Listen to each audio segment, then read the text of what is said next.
Hi நண்பர்கள் அனைவருக்கும் வணக்கம். Welcome to Dakshan poultry farming. இந்த வீடியோ பதிவில் சிறுவிடை கோழிகளை பற்றிய ஒரு பார்வை தாங்க நமக்கு பார்க்க போகிறோம். அதனோட நன்மைகள் தீமைகள் என்னன்றதை தான் நம்ம ஃபார்மில் இருக்கிறத நான் உங்களுக்கு டீட்டெயிலாக சொல்ல போகிறேன். ஸோ இந்த வீடியோ முதல் முறையாக பார்க்குறவங்க நம்மளோட சேனலை சப்ஸ்கிரைப் பண்ணிக்கோங்க. உங்களோட ஆதரவை கண்டிப்பாக கொடுங்க. வாங்க வீடியோக்குள்ள போகலாம்.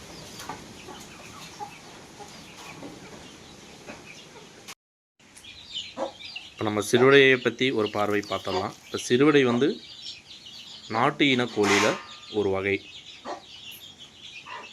இதனோட சேவலோட அதிகபட்ச எடையின் அளவு பார்த்திங்கன்னா நம்மளுக்கு 2லேருந்து 2.25 கிலோ வருங்க சேவல் எடை. அது வந்து 8 மாதத்திற்கு 9 மாதத்திற்கு மேலான சேவலின் எடை.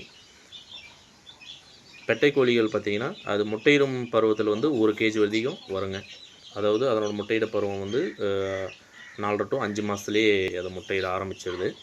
ஸோ அப்போ பார்த்திங்கன்னா அதனோட வெயிட்டு 1.5 கேஜி வருங்க. அது அதிகபட்சம் வளரும் எடை வந்து 1.5 கேஜி வரைக்கும் வளருதுங்க. சிறுவிடையை பற்றினா இதுதாங்க அதனோட எடை அளவு. ஸோ இதனோட அட்வான்டேஜஸ்னு பார்த்திங்கன்னா அட்வான்டேஜஸ் தாங்க அதிகம் சிறுவிடையை பொறுத்தளவு. அதாவது பயன்கள் அதிகம், நன்மைகள் தான் அதிகம், தீமைகள் வந்து குறைவு தான். நன்மைகள் என்ன அப்படின்னு ஃபஸ்ட்டு பார்த்துருவோம். அதனுடைய ஒரு பார்வை. நன்மைகள் என்னென்னா, சிறுவிடையை பொறுத்தளவுக்கு நோய் எதிர்ப்பு தன்மை அதிகமாகும். இரண்டாவதாக முட்டையிடும் தன்மையும் வந்து முட்டையிடும் தன்மை அதிகம். அதனோட கவுண்டிங் பார்த்திங்கன்னா 14லேருந்து 20 வரைக்கும் முட்டையிடுதுங்க. இப்போ நம்ம இந்த வீடியோவில் நீங்கள் பார்த்துட்டு இருக்க அந்த கருப்பு கோழி பார்த்திங்கன்னா 22 முட்டை வரைக்குமே வச்சுருக்குங்க. 22 முட்டையுமே வச்சுருக்கு. அந்த 22ல் 20 முட்டையுமே பெரிச்சிருக்கு. ஸோ குஞ்சு பொரிக்கும் தன்மையும் சிறுவிடையை பொறுத்தளவுக்கு அதிகம். அதாவது குறைந்த இடத்துலையே நம்ம அதை வளர்க்கலாம். ஸோ அதனோட ஃபீடு காஸ்ட்டும் ரொம்ப கம்மிங்க. அதுவே வந்து வெளிமேய்ச்சலில் விட்டோங்க அப்படின்னா அது குஞ்சுகளை பாதுகாக்கும் தன்மை அதிகங்க. அதாவது இந்த கோழியை நம்பி நம்ம ஒரு 25 குஞ்சுகள் வரையும் விடலாம். 25-30 விடலாங்க. இது வந்து நம்ம அடை வைக்கும் போதுலேருந்து அது குஞ்சு பறித்து அதை காப்பாற்றுறதுமே ரொம்ப சீற்றமாக தான் இருக்கும். சிறுவிடையை பொறுத்தளவுக்கு நீங்கள் அது பக்கமே வந்து போக முடியாது. வேறு ஒரு கோழி போனாலுமே அது வந்து துரத்திடும்.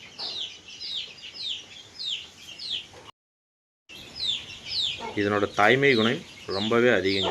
அதாவது நம்ம மனிதர்கள்கிட்ட ஒரு 60ஸ்லேருந்து 80s வரைக்கும் இந்த தாய்மை குணம் வந்து இப்போ வந்து இந்த கோழிகள் வந்து சொல்லப்போனால் இதுங்க ஒன்றும் அப்டேட் ஆகலைன்னு தான் சொல்கிற மாதிரி இருக்கும். ஏன்னா இது வந்து இதுங்கக்கிட்டேருந்து நம்ம மனிதர்கள் கற்றுக்கிற அளவுக்கே வந்து இது வந்து நிறைய விஷயங்கள் வந்து அது குஞ்சுகளுக்கு சொல்லி கொடுக்குது. இப்போ நம்ம அது வெளிமேய்ச்சலில் விட்டோம் அப்படின்னா, ஒரு பருந்து வருது அப்படின்னா அது எப்படி வந்து அது இறைச்சலிட்டு அது எப்படி காப்பாற்றுது, அது குஞ்சுங்களை எப்படி காப்பாற்றுது அப்படின்றது வந்து இந்த சிறுவிடை கோழியிலேருந்து நம்ம வந்து பார்த்து தெரிஞ்சுக்கலாங்க. ஏன்னா குஞ்சு பொரிக்கும் தன்மையிலேருந்து அது வளர்க்கும் விதம் வந்து சூப்பராக இருக்குது. நல்லபடியாகவே வளர்த்து கொடுத்துருது. இப்போ இது வந்து ஒரு 11 முட்டை வச்சுங்க. 11 முட்டையில் 10 முட்டை பெரிச்சிருச்சு. 10 குஞ்சுகளும் இது வரைக்கும் இன்னும் கூடவே தான் வச்சுருக்கு. இப்போ நம்ம வீடியோவில் பார்க்குறது வந்து ஒரு 20 நாள் ஆன குஞ்சுங்க.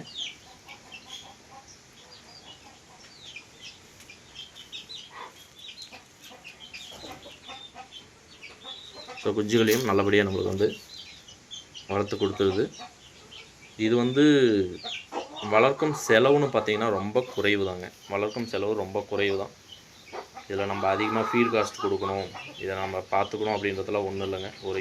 கண்டிப்பாக ஒரு நல்ல பிளேஸ் இருந்து அதை நம்ம பெரிய அளவில் பண்ணணும் அப்படின்னா தாராளமாக சிறுவிடையை வந்து நம்ம வளர்க்கலாங்க. பட் பிளேஸ் கம்மியாக இருக்குன்ற பட்சத்துக்கு நம்ம பெரிய அளவில் பண்ண முடியாது. நம்ம வீட்டு யூஸுக்கு வந்து நம்ம பண்ணிக்கலாங்க. நான் நம்மளுடைய பண்ணையை ஆரம்பிக்கும்போது ஒரு 4 கோழி வச்சு தாங்க ஆரம்பித்தேன்.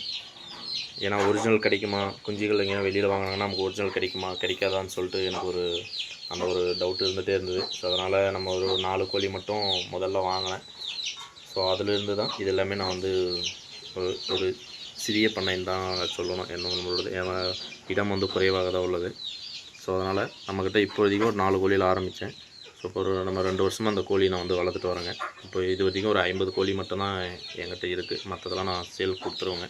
ஏன்னா இடம் வந்து நம்மக்கிட்ட குறைவாக உள்ளதுனால நம்ம தேவைக்கு மட்டும் நான் வச்சுக்கிறதுங்க. ஸோ இப்போ இது உள்ளே இருக்கிறது எல்லாமே சிறுவடியாக தாங்க. ஸோ அதை விட்டு முட்டையிட்டுருக்கு. அதனால் வந்து அதை உள்ளே வச்சிட்ருக்கேங்க. ஸோ இப்போ இதனோட தீமைகள் இதனோட சிறுவிடையின் தீமைகள் என்ன அப்படின்னா, சிறுவிடை வளர்க்குறதுனால தீமைகள்னு ஒன்றும் இல்லைங்க. அதனுடைய வளர்க்கும் தன்மையை பொறுத்து தான் அது தீமைன்னு நான் இப்போ சொல்கிற மாதிரி இருக்கும். ஏன்னா தீமைன்றது ஒன்றுமே கிடையாது. அது வந்து நம்ம பெரிய அளவில் பண்ணணும் அப்படின்னா கண்டிப்பாக ஸ்பேஸ் வேணுங்க. இது வந்து ரொம்ப எனர்ஜெட்டிக்காக இருக்கும். இந்த கோழியை பொறுத்தளவுக்கு இப்போ பெருவிடை மாதிரி ஒரே இடத்துலலாம் இது இருக்காதுங்க. அது வந்து வெளிமேய்ச்சலில் விட்டுட்டோம் அப்படின்னா அது எவ்வளோ தொலைவு வேணாலும் போகும்.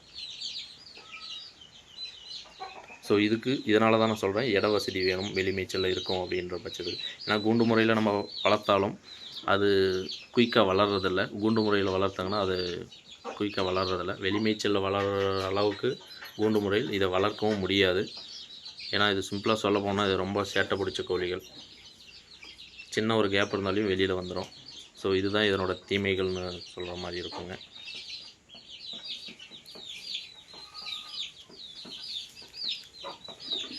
ஸோ தேங்க்யூ நண்பர்களே. இந்த வீடியோ நம்மளுக்கு வந்து பயனுள்ளதாக இருந்தது அப்படின்னா நம்மளோட சேனலை வந்து சப்ஸ்கிரைப் பண்ணிக்கோங்க. மறக்காமல் பெல் ஐக்கானையும் கிளிக் பண்ணிக்கோங்க. இந்த வீடியோவோட